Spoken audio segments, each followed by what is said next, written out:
Welcome to the Cathedral Basilica of Saints Peter and Paul, the Mother Church of the Archdiocese of Philadelphia, and the Shrine of Saint Katharine Drexel. The tomb of Saint Katharine Drexel, located here in our Basilica, invites us to get to know the story of this famous Philadelphia saint, someone who spent her fortune in the service of those who are on the margins of society. The legacy of Saint Katharine Drexel is manifold, but especially we see her as someone who can intercede and guide us in terms of racial healing, a very important work today in the Church. Let us turn to Saint Katharine Drexel, who is an example to us for his glory and for the service of others. This is Saint Katharine Drexel, the total gift.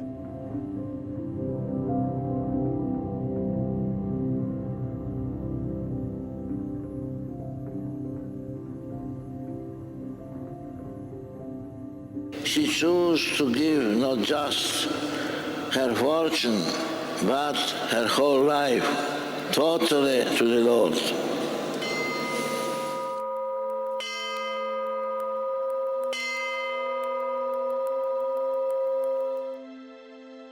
So much has taken place in our society today. It is a great need for racial healing.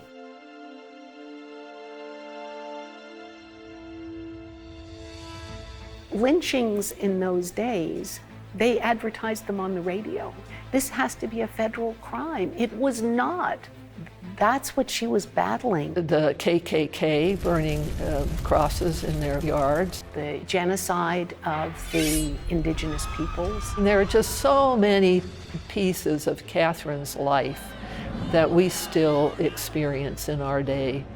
We must all be equal, and she saw that very clearly. This was a woman who truly believed in God's love for her and for all of us. And she became, in the eyes of the Church, a saint.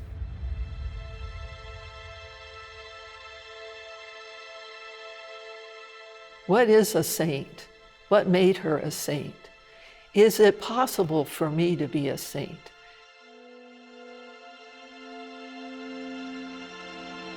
Katharine Drexel was born in Philadelphia on the 26th of November in 1858. Her father was Francis Drexel, and he was a multi-millionaire. He was the partner of J.P. Morgan. But 5 weeks after Katharine was born, her mother died of a fever that she had contracted in childbirth. Mr. Drexel remarried, and he married a woman named Emma Bouvier. She had really almost like a social service agency, we think of it now. She provided food and money for coal. This was a weekly occurrence in the house. And she said, never let the poor have cold feet. And so that was something she instilled in Katharine as a child. But then you also had the great love of the Catholic faith that grew up in that family environment.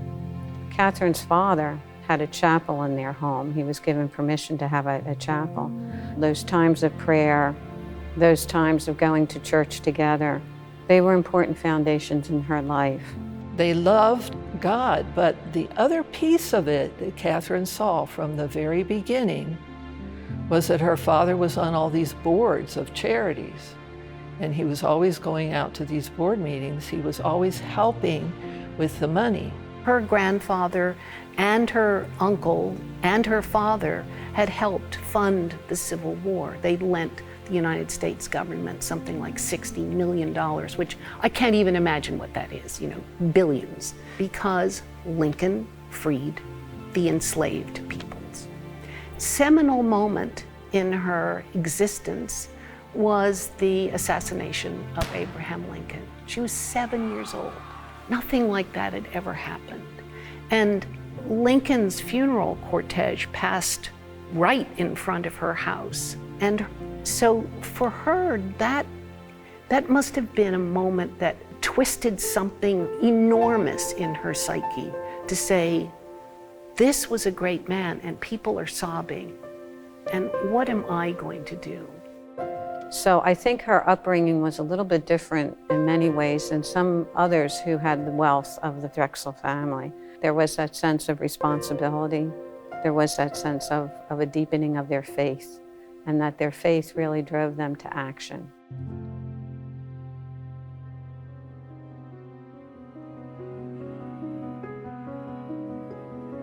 She had been in contact with Father James O'Connor.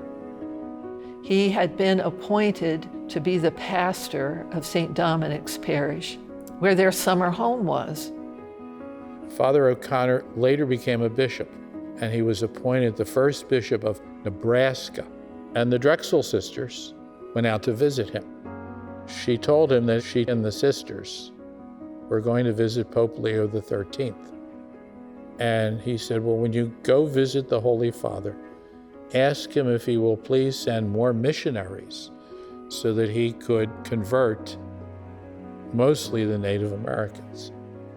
And Pope Leo XIII was giving them an indication that it was time to leave. And she asked for the request of Bishop O'Connor, please send missionaries.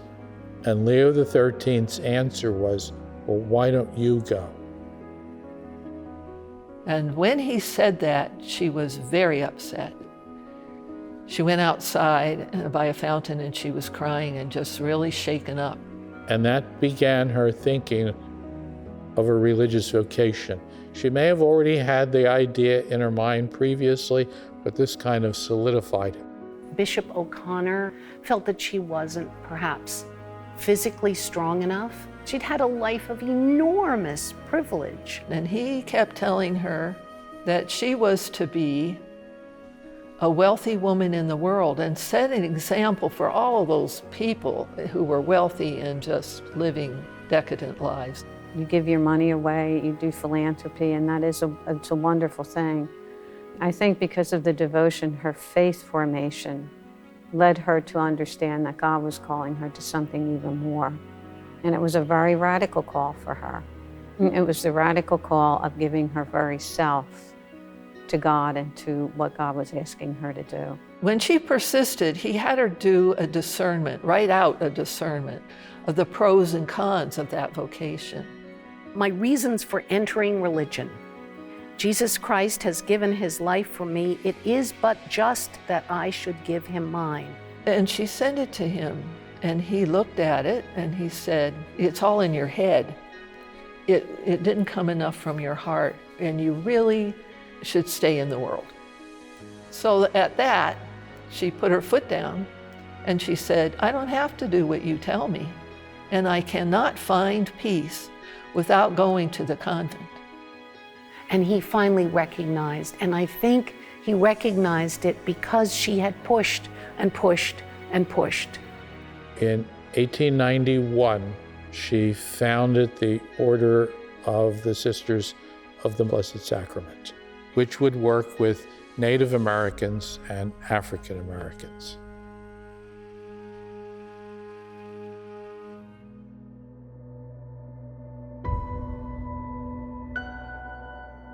Mother Catherine's mission, of course, was not popular in our country. That was a time, not that long after the Civil War, and the poverty of the African Americans was extreme. These young people couldn't attend concerts because they were Black. The KKK burning crosses in their yards. She wrote to President Franklin Roosevelt regarding an anti-lynching law that was coming before Congress. Lynchings in those days, they advertised them on the radio. This has to be a federal crime. It was not. The newspapers were full of all of the genocide of the indigenous peoples. In 1890 was the massacre at Wounded Knee. And they were being removed from their native lands and then put in inhospitable places for the most part, because that's where the indigenous people had been forced to live. That's what she was battling.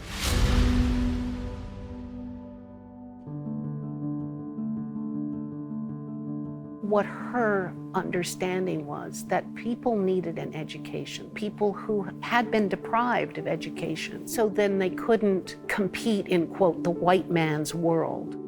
Education was a means to empowerment for the students, African American, Native American students, so that they would become the leaders in their community and also beyond into society and into the world.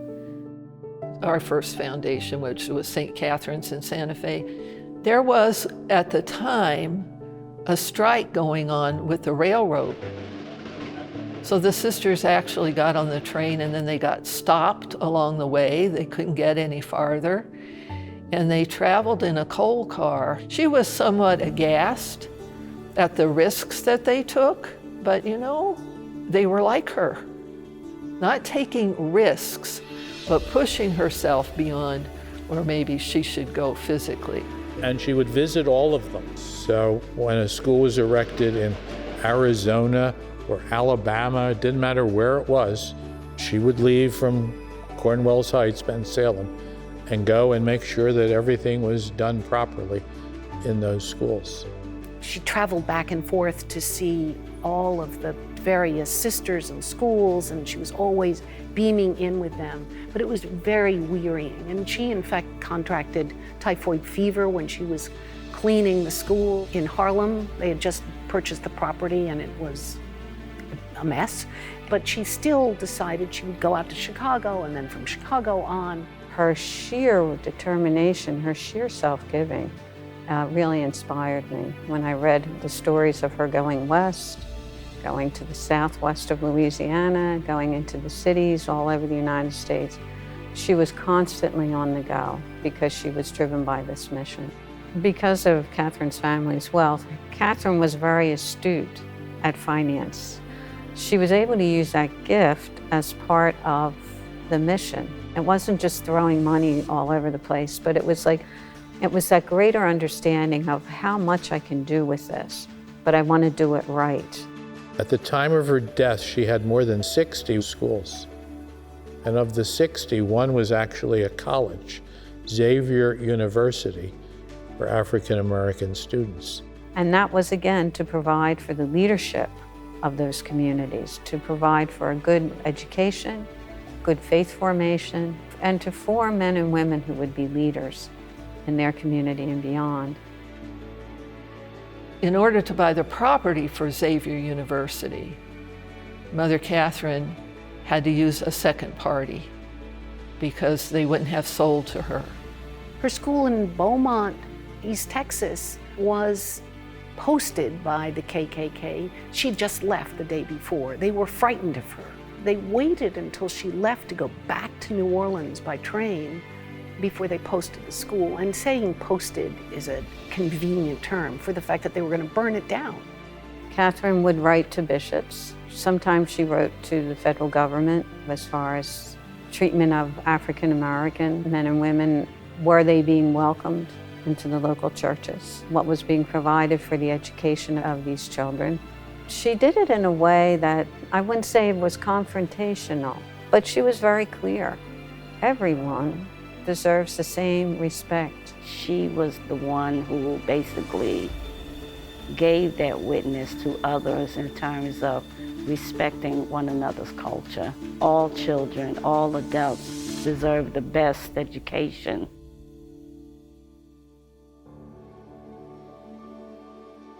When we receive communion, we are in union with Christ and all the saints and angels. We see our mission as being a sign in the world of the power of the Eucharistic Christ to bring about unity and community among all people. Seeing through the eyes of the Eucharist, there cannot be anyone left behind at the table. All of us are children of God, and we all have to be at that table together. But it takes relationship, and that's what Catharine always knew. That's what I experienced with the Sisters of the Blessed Sacrament over all these 50 years. They really believe in personal relationships. It's the people. When one of the sisters went out to one of the schools, and this being dangerous, it's a long way, and inhospitable climate, And they would all gather and wish that person well. And so there was this sense of joy of sending forth. She told our sisters once that you will attract them by joy. Press forward and fear nothing, because it's joy. It is joy which invites us. And I always saw that in the sisters who would come in from the missions, or the letters that came in from the missions at Christmas time. They were always playing and joking and having fun, and just a very joyful group of women. That was very attractive to me. Her life was based on a sense of great joy because it rested in Christ. It didn't rest in anything that the world could give or take from her. Nothing was ever going to be taken from her. But from around 1937 until the time of her death, she was not in very good health. And so the other sisters began to take charge of the running of the order. She would finally die in 1955. And she was then taken up to Cornwallis Heights, and there she was buried there. And on the 1st of October of the year 2000, Pope St. John Paul II canonized her. So there's usually two major parts in canonization. This position paper where you lay out the reason for the cause to show that the person is indeed worthy of sainthood. And then there's the proof, and that's the miracles. The first was a boy named Robert Gutherman, and he had deteriorating bones in his ear. And the family prayed to Drexel, and working through the Archdiocese, and of course the medical testimony, somehow they began to grow back, and no one knows how. The second miracle was a little girl named Amy Wall, and she was deaf. And they prayed to Katharine Drexel, to her, and she began to hear. People went to the shrine for many, many years in Cornwallis Heights, and her body was exhumed, and it was reinterred in the Cathedral. And now they're able to come into the center city, and if they visit the Cathedral, there is the shrine of Katharine Drexel.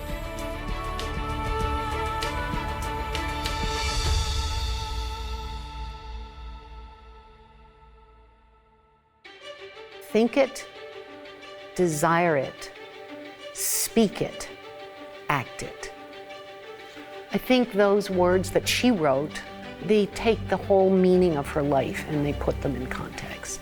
One of her greatest quotes is, "If we have any prejudice in our minds, we must uproot it, or it will tear us down." The message for today in reference to Saint Katharine Drexel is racial healing. And praying to Saint Katharine Drexel is a part of helping us to realize and to make a difference. This is who we are as Christians. And she saw this as an absolute need. So it's not helping, it is raising up so that we are all equal. We must all be equal. I think if Katharine was living today, what she would share from her own life is like, don't be surprised what God may ask of you. Don't close yourself off to what God may be inviting you to do. So many people come to here at the Cathedral to pray to Mother Katharine and hear their prayers being answered. We feel that this is almost a coming home also, because when she was younger, she worshiped here in the Cathedral. Her family were instrumental in helping to build the Cathedral. At first I was trepidating about moving the tomb because I spent so many hours, years while I was doing my book, at praying at the tomb and being there in her presence. But I'm thrilled that it's here because this is the center for the church in Philadelphia. And this is where people should come. If it's here, then hopefully there will be more people who find her and are inspired by her work and life. Her presence here at the Cathedral is a reminder to us that saints walk among us. I think that Katharine Drexel really is very active in the world, even from her place in heaven. through the intercession of Saint Katharine Drexel, prayers are answered. Catherine is now in heaven. She's with us here too. And she's a reminder that heaven is for all of us.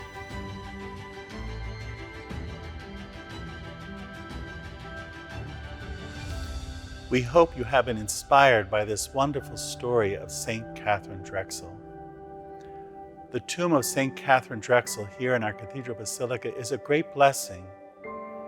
It invites all of you to come here and pray, asking her heavenly help, having confidence in her prayers for the miracle that you need.